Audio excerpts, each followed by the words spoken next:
Taiwan has exactly 10 days of fuel left. Yesterday was 11.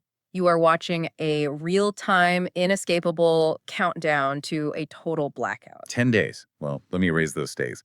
The Strait of Hormuz is functionally erased as a shipping lane, and India just forcefully halted all of its fuel exports amid violent riots at their own gas stations. Right, the whole country is shutting down. And while the Middle East is paralyzed and Asia is running completely dry, Iranian TV just reported a missile strike on a warehouse in Dubai. A very specific strike, one that supposedly killed 21 Ukrainian soldiers and destroyed a cache of Ukrainian drone interceptors, right in the middle of the Arabian desert. Wait, Ukrainian soldiers operating in the desert? I mean, what connects a ticking fuel clock in Asia, a frozen US-Iran military standoff, and Ukrainian drone technology burning in Dubai? That is the exact open loop we are closing in today's deep dive. Yeah, we are tearing into a massive stack of startling geopolitical and military intelligence from late March 2026. But a crucial disclaimer before we really start peeling this onion. We need to be very clear about the nature of these sources. Exactly. The documents we are analyzing contain highly charged political theories. We are talking about claims involving globalist agendas, Christian Zionist machinations, and shadow governments. We take absolutely zero sides here. We're totally impartial. Bare facts. Strip away the ideology. Let's just look at the logistics on the ground. Okay, so let's look at the surface narrative first, because it looks like pure chaos. I mean, Trump's military decision in Iran a month ago looks like a spectacular failure. You're referring to the public posturing. Right. He's publicly demanding the crown prince kiss his behind. There is zero international coalition backing him up, and Europe is completely ghosting Washington. And he is constantly moving the goalposts. Yeah, like, we'll hit you in 48 hours, and suddenly it's 5 days. He's hesitating.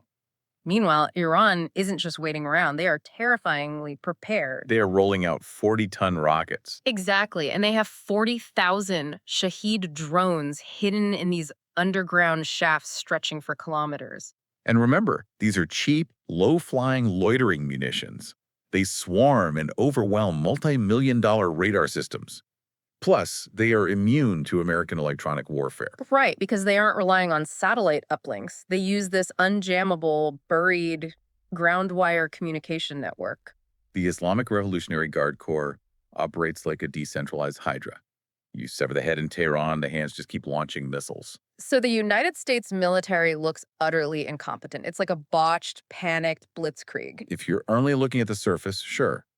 But incompetence does not explain the timeline. Let me shatter that illusion right now. Look at the troop movements. What do you mean? If this is a spontaneous, chaotic war that caught the Pentagon off guard, why did the United States suddenly evacuate its massive military contingents from bases in Qatar, Bahrain, the UAE, and Saudi Arabia? Wait, they pulled out? Like, when did that happen? A full month before the Iranian strikes even began, they quietly pulled the troops out. They left behind token squads, basically meant to film the incoming missiles from a safe distance. Are you serious? You do not empty your most strategic footholds in the Middle East by accident. It's like clearing the blast radius before a controlled demolition. Precisely. Incompetence requires panic. This requires precision. This isn't a botched blitzkrieg, it is a cover operation. A cover for wiping out the infrastructure. Because if you look at the intelligence board, 2 major U.S. refineries have mysteriously caught fire. And Russia's Ust-Luga terminal on the Baltic Sea handles 40% of their oil exports. It has been burning for days from Ukrainian drone strikes. Wow. And the Persian Gulf oil and gas network is physically decimated. But, I mean, you can just rebuild it, right? Throw federal money at it and patch the pipes. That assumption is exactly why people fail to grasp the peril you're in. Let's look at the reality. Yeah. You cannot go online and order a refinery cooling tower. Well, yeah, obviously. You cannot overnight a specialized liquefied natural gas turbine. These are custom machine behemoths. They require bespoke engineering, rare metallurgy, incredibly complex global supply chains. So when you vaporize a refinery, you aren't just destroying steel, you are destroying the time it takes to forge it. Exactly. It takes 5 to 7 years to rebuild that infrastructure. Minimum. Oh, man. A 5 to 7 year freeze on cheap energy, that plunges Southeast Asia straight back into the 15th century. But it's worse than just, expensive flights or power grid blackouts. It is a programmed famine. Right. If you're wondering why a blocked strait in the Middle East matters to your grocery bill next week, you need to understand the mechanics of how we eat. Natural gas isn't just fuel, it is the literal foundation of modern agriculture. The Haber-Bosch process. Exactly. You take methane, you strip the hydrogen, and you bind it with nitrogen under immense heat and pressure to synthesize ammonia. No cheap natural gas means no ammonia. No ammonia means no nitrogen fertilizer. Yeah. And the planting season for the Northern Hemisphere is happening right now. Without cheap LNG flowing out of the Gulf, there are no fertilizers for the spring sowing. Which means the math is locked in. The timeline is unavoidable. This leads to a programmed global famine hitting by late 2026. The target of these strikes isn't just the military capabilities, it is an economic death sentence. Yes, the world is being forcibly starved. Which brings me to an anomaly in the sources that I simply cannot parse. It's this Ukrainian paradox. I was reading the dispatches from Zelensky's tour of the Middle East, and I just hit a wall. You're looking at his fuel deals. Yeah. He is currently touring Saudi Arabia, the UAE, and Qatar, and he is publicly boasting that he just secured a deal for 1 million tons of diesel fuel. Which is a glaring logical gap. It's a physical impossibility. Exactly. The Strait of Hormuz is blocked. The refineries are burning. India usually refines Russian oil to send back to Europe, but they are dealing with riots and halted all exports. So by what magical pipeline is anyone delivering 1 million tons of diesel to Kyiv? Right. There is no pipeline. There's no shipping route. They aren't delivering it. It's a phantom deal. A smokescreen, which drags us right back to those 21 dead Ukrainian soldiers in the Dubai desert. The strike that Iran explicitly took credit for. Yeah. Zelensky actually admitted on record that 10 factories for drone interceptors were built worldwide, quote, behind Ukraine's back. And Ukraine is now actively trading this highly specialized tech. And the Ukrainian Foreign Ministry calls the Dubai deaths a fake. But Iran explicitly warned that these Ukrainian proxy sites are now active targets. But why is Ukraine operating in Dubai while their own grid is hammered? That is the wrong question. The question you should be asking is why the United States is suddenly desperate for a peace deal in Eastern Europe by May 2026. Oh, right. The sources say the U.S. is pushing for a forced capitulation for both sides. Why the sudden rush to freeze that conflict? Inventory. Look at the military logistics. The United States has completely run out of Patriot missiles, Yep. and they are critically low on the fuel required to project power across the globe. Wait, they are out of the very ammunition needed to protect an invasion force. If the Pentagon is going to send 10,000 Marines to invade Iran, starting with a massive amphibious assault on the heavily mined Karg Island, those Marines require an impenetrable air defense umbrella. Otherwise, they get wiped out in hours by 5-ton Russian and Iranian glide bombs. Precisely. The value of an American soldier's life dictates they must have Patriot coverage. And where is that Patriot umbrella right now? Oh my God. Defending Kyiv. Defending Kyiv. They are freezing one war just to cannibalize the weapons for another. They are ripping the shield off Ukraine to cover a ground invasion in the Persian Gulf. It is the only logistical reality on the board. You cannot mass-produce Patriot systems in a month. Lockheed Martin can only produce a boutique number of interceptors a year. Right, you can't 3D print a hypersonic missile defense system. They have to relocate the assets they already possess. Exactly. But if the U.S. strategy in the Middle East looks deliberately suicidal, and Ukraine's strategy looks physically impossible, we have to ask what the actual overarching objective is. And that leads us to the most unhinged document in this entire intelligence stack. You're referring to the 4chan leak. Yeah. A war plan posted on the message board 4chan by a user named Robert in June 2025. It was heavily updated in February 2026. It reads like a dystopian fever dream, but look at the checklist. The kinetic steps. Yes, it is happening step by step in the real world. Step 1. Israel breaks the ceasefire. Happened. Step 2. B-2 bombers hit Iranian nuclear bunkers. Happened. Step 3.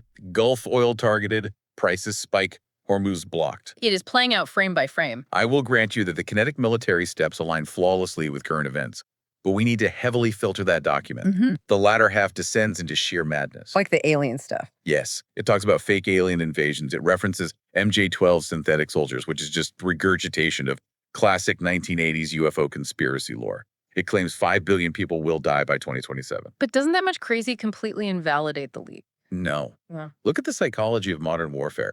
The sci-fi elements are cognitive noise. Cognitive noise. Yes. When you plunge a population into darkness, take away their food supply through fertilizer shortages, and then flood their digital feeds with holograms of UFOs or bizarre conspiracies, the rational mind fractures. It shuts down. you become compliant. Wow. A smokescreen of crazy to hide the mundane horror of the logistics. It's a psychological operation layered perfectly over a kinetic war. So ignore the aliens. Zero in on the geopolitical mechanics. The document explicitly outlines the engineered destruction of the Gulf monarchies. To pave the way for a greater Israel, stretching from the Nile to the Euphrates. The sources specifically point to Christian Zionists in the U.S. administration pushing for this massive ideological shift in borders. Officials literally wearing Jerusalem cross pins. Under this framework, the destruction of Saudi Arabia, the UAE, and Qatar is not collateral damage. They want the board wiped clean. That is terrifying. And the plan also predicts mass U.S. military revolts. It says Turkey will betray NATO and join Russia and Iran. Which makes geographic sense if you want to control the Bosphorus. And it explicitly details tactical nukes being detonated in the upper atmosphere. Which creates an electromagnetic pulse, an EMP, frying the global satellite network and plunging us into a literal dark age. But let's rewind to the Gulf monarchies being erased. I have a mechanical question for you. Let's hear it. We're looking at destroyed water desalination plants, a 15-year wait to rebuild the power grid, intense deadly May heat in the Middle East without any functioning air conditioning. The region becomes uninhabitable. Yes, you literally cannot survive a Dubai summer without electricity. Right. So where do 90 million Iranians go? Where do the millions of displaced Gulf expats go? Look at a topographical map. They cannot migrate east into China. The Himalayas and the Gobi Desert block them. A destabilized Russia isn't absorbing So them. they are forced north. Yes, through Georgia, through Armenia, through Turkey. Straight into a post-war, depopulated Ukraine. Think about the demographics. If the May 2026 peace deal freezes the conflict and the borders open, the surviving Ukrainian men with combat experience leave to find work in Western Europe. Because the population has already been hollowed out by years of attrition. Exactly. You are left with vast stretches of empty Soviet-era apartment blocks and incredibly fertile, albeit damaged, agricultural land. Wait, so Ukraine isn't being prepped as a military fortress. It's being prepped as a massive, empty life raft. The war clears the demographic deck, so that when the Middle East boils over, there is a geographical holding zone waiting for 90 million climate and war refugees. A demographic void. The sources suggest this mass migration is not an accident of war, but the actual replacement strategy. A dystopian reset. That completely reframes Zelensky's actions. He's not running around the Middle East preparing for a counteroffensive. He's negotiating the ground rules for a mass migration. And that brings us to the synthesis of the data. Let's close the open loop from the beginning of this deep dive. Okay, yeah. The 21 dead Ukrainian soldiers in the Dubai desert. Zelensky's phantom million tons of diesel. And the supposedly paralyzed U.S. military response extending deadlines while their bases were already emptied. None of these are chaotic accidents. No, they're perfectly aligned gears in a highly engineered machine, a machine designed to systematically choke off the world's energy. Yes, Taiwan's fuel counter ticking down isn't a tragic side effect of a localized conflict. It is the intended outcome. Right, because if the United States wanted to win a quick, decisive war in the Gulf, the tactical doctrine would look entirely different. This intelligence indicates a calculated 7-year demolition of global supply chains to preserve top-tier hegemony by starving the rest of the globe. You cut the fuel, you cut the fertilizer, you cut the food, you control the survivors. That is the grim, bare facts reality of the intelligence we are analyzing today. The mechanism is working exactly as outlined in the blueprint. I want to leave you with one final sobering reality check from that leaked 4chan document. We've seen the kinetic steps play out flawlessly in the real world, step by step. But the plan culminates in 3 weeks of global nuclear events, followed by FEMA camps using U.S. emergency management protocols, sorting the surviving population based strictly on their usefulness. If the first 4 steps of this blueprint are already our reality, what are you going to do on day 11 when Taiwan's fuel counter hits 0?